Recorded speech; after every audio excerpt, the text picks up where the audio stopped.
On today's episode of Strategy Simplified, I walk through MasterCard. MasterCard is an anomaly because it does have transaction-oriented volume that looks like a variable cost business. But I'm going to make the case that it actually behaves differently than most variable cost businesses, and why. In addition, I talk about MasterCard's purchase of a consulting firm in 2015, why it makes sense and why it's a common exit strategy for other consulting firms. I don't know if any of you are old enough to remember the old sliding credit card machines, but I am. When my family and I used to go to shopping malls and big box stores, the way that you would pay with a credit card was they would take out the big machine and they would slide it through and then they would transact on the back end. The systems have changed a lot since then, but MasterCard, one of the major interchange carriers, has been one of the organizations at the forefront of creating value for companies that want to transact more seamlessly. You've got the big four: Visa, Amex, MasterCard, and Discover. And oh, what a lock on the system they have. You can see it in their financials, and it's really powerful. So today on Strategy Simplified, we're going to focus on what makes MasterCard a great company, why they have the pricing power that they do inside the organizations that they work with, why they, even with pricing power, are willing to negotiate on price with some of their merchants, and finally, how they're doing in the long run. In addition, we have a little bonus treat today because MasterCard has made some interesting acquisitions, and I'm going to talk about one of them in particular that I think will be very interesting to this community. So just a little history on MasterCard. MasterCard was started in 1979. MasterCard was created as a multinational financial services corporation, and overall, their initial focus was on trying to create a processing network that would enable people to use credit. And it was pretty old school. You would take the numbers, you would sign the information. Most of the time, those numbers would go through. Sometimes they would call and the numbers would be declined. And it used to be this very archaic old school system. But with the rise of technology, instantaneous processing times, and more, as well as the insights that merchants have gained from the power of being able to offer their customers credit card transactions, MasterCard has found a heyday moment. In particular, one case that I did when I was at Bain was about Taco Bell. When stores like Taco Bell were thinking about credit cards, they were concerned that the transaction fees would be too great, and so they were cash only, mandatorily. If you have a $3 average purchase or a $4 average purchase, why take credit cards for those? And the analytics that we ran for them showed that people would spend more, much more than they would pay on the fees. And so they decided to roll it out as a test. When that prophecy became true, when they identified that that was actually the reality, that when people were able to use credit cards, they bought more liberally, they thought less about the value of the purchase that they were buying, they quickly rolled it out to all of the stores. And such is the value that MasterCard offers merchants. So if we go and we look at the 10K over the last couple of years, so we've posted this in the show notes so that you can find it. This is for the year ending December 31st, 2019. You can look at just what MasterCard has done even in the last couple of years. MasterCard became public in 2006 and since then has seen a rapid amount of growth, which is pretty radical for a company that's been around for such a long time. So in 2017, we had revenues of $12.5 billion. In 2018, $15 billion. And in 2019, $16.9 billion. What's driving the revenue increase? For MasterCard, it's very simple. They have two ways that they make money. One is on transaction volume, and the second is on transaction value. So if people are spending more, if you're buying a Tesla on a credit card, that's good for MasterCard. Also, if they're spending more frequently, if you're putting things that you would have spent cash on, like you now go to the farmer's market and you put that on your credit card, that's also good for MasterCard. And so these three numbers show a pretty decent rate of growth for such an established company. One of the things that you'll find is interesting is that their revenue line is called net revenue. Now, MasterCard processes much larger volumes of money. In fact, about $70 trillion in 2019. But this number reflects the actual capture that they get from their merchant fees. Now, as I mentioned before, this is a variable cost business, i.e. there are costs that are associated with each one of these transactions. They have to pay the interchanges and they're affiliated with banks and there are pieces of the cost. But this isn't a traditional variable cost business in that usually in a variable cost business, you focus on two main things. You focus on the pricing of the units and you focus on the cost of each of those transactions.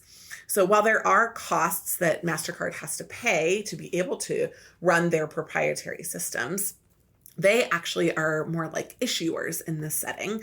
And so therefore, instead of trying to capture maximum price or maximum contribution margin from every single one of these transactions, when they get a merchant, like let's say a large merchant like Walmart, MasterCard absolutely wants to transact with Walmart. What does Walmart want? They want to offer MasterCard, but they don't want to pay excruciating fees to offer MasterCard. And so every year, Walmart goes back to MasterCard and tries to negotiate different rates with the MasterCard processing fees so that they can pay less per transaction.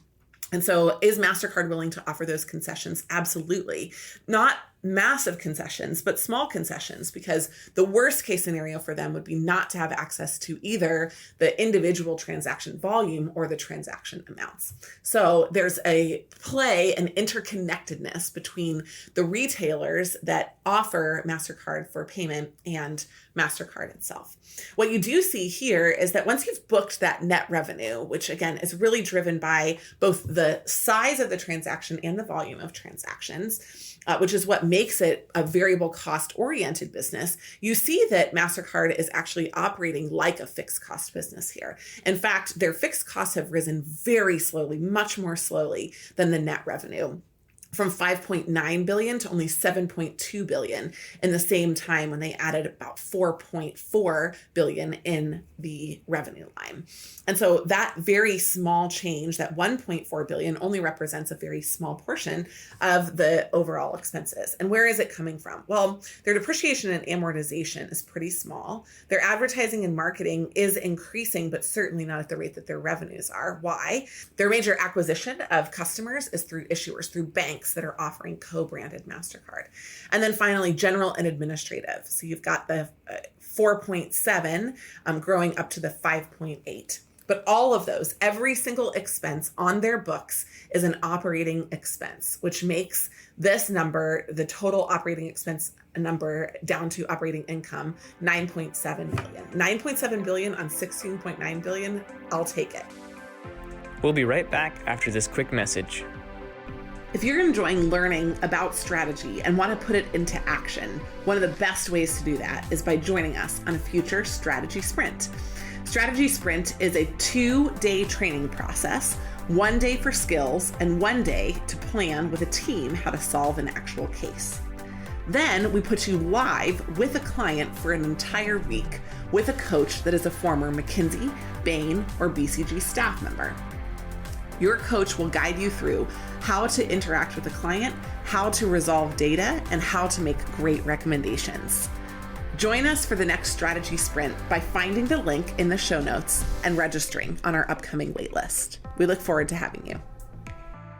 Finally, you have some income tax expense. This is one of the only organizations that we've looked at that has such extravagant taxes that it has to pay $1.6 billion in 2019. Most other organizations are shielded from those kind of numbers because they do not have income that's as high. Still, their net income numbers clocking in at almost 50% net income margins or net margins, and earnings per share of about $8 per share, up from about $3.70 in 2017. So again, you've seen massive appreciation. When you see a business like this, you see compounding that's happening over time. And so again, even though there are dynamics, volume-based transactions that are happening in the MasterCard system, and it would technically be classified as a variable cost business because there is a cost for each one of those transactions that they do have to pay. This absolutely is a volume-based game where they're able to leverage this very important back-end operating system significantly to drive greater profits over time. So MasterCard is for all intents and purposes, they operate like a fixed cost business that is working to leverage that platform, that system, the brand, and everything else that they have. Now, let's talk a little bit about some of the moves that MasterCard has made. One that's of particular interest to me is their acquisition of a company that for many years I recommended as an alternative to McKinsey, Bain, and BCG. The company is Applied Predictive Technologies, and though now it has been completely folded into MasterCard, if you look them up, you can find that they have an interesting history. APT was founded in 1999 by 3 ex-consultants, 2 from Oliver Wyman and 1 from McKinsey.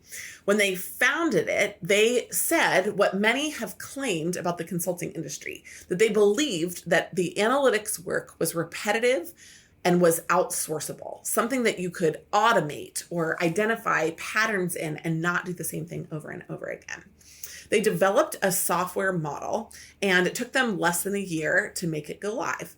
A lot of their major clients were retailers. And the firm in 2016 was backed by a private equity firm. In 2013, Goldman Sachs upped their investment in the firm. Finally, APT was acquired by MasterCard in 2015. And why? APT takes their software tool and applies it to the analytics that retailers have. And it helps retailers identify who some of their key target customers are, when they're likely to repurchase, certain buying behaviors and triggers. It's some of the tools that have driven the analytics that you and I see today from retailers when they offer us one thing to go with another thing. And APT offering those kind of tools has driven significant value for MasterCard internally. MasterCard purchased APT for $600 million in 2015. And in their announcement of the acquisition, they explained that APT was a leading cloud-based analytics provider. Now, $600 million for a company that in 2019 is making $8 billion in net income isn't a lot, but in 2015, they weren't quite at that place. So this was a more significant investment at the time. Still, APT, a consulting firm that drove advanced analytics, and we saw people that went there turning down offers from McKinsey, Bain, and BCG to go there because of the rigorous analytics, was adding such significant value that they were able to capture a lot of that value on the back end through the sale. One of the things that I discovered when I was at Bain was that people that left organizations like Bain that successfully started these niche consulting firms often realized a very large early payout in an acquisition, either by another consulting firm or in a situation like this for MasterCard. So overall, MasterCard is, in my opinion, a great company, leveraging the fixed assets that they have across the board to drive transaction volume and transaction purchase amounts. They have great relationships that are symbiotic with the retailers that they work with. Retailers want to offer MasterCard, but they're not willing to do it entirely at the expense of super high prices. And so MasterCard is likely to be an enduring business unless something arises to compete with the MasterCards and the Visas and the American Expresses and the Discovers of the world. What would that look like? Well, it would have to be an organization that was able to capture merchants really easily, online and offline. It would have to be an organization that could provide both hardware so that they could capture card payments and software. And there is one organization that's making a run at it. It may be one that you've heard of, but didn't think of in this way. And that organization is Square. Companies like Square that are developing a private proprietary system, like their Cash app and like their modeling of the way that they use their transaction systems, have the ability, because they own the hardware, to load onto the hardware access to take new cards. And if Square is able to launch a card, not co-branded with MasterCard, but actually just in their own system, at some point, that would be the kind of contender that could potentially threaten an organization like MasterCard. It's not going to happen tomorrow, but it could happen at some point in the future. So keep your eyes peeled. Thanks so much for listening to this episode of Strategy Simplified. If you like this episode and would like for us to cover another company in the future, we would love to have your suggestions. Please write us, team@managementconsulted.com. In addition, if you're preparing for case interviews, consulting, or just are trying to get smart on business, we have a lot of resources that we can recommend. Just join us over at managementconsulted.com. Thanks so much again for joining today.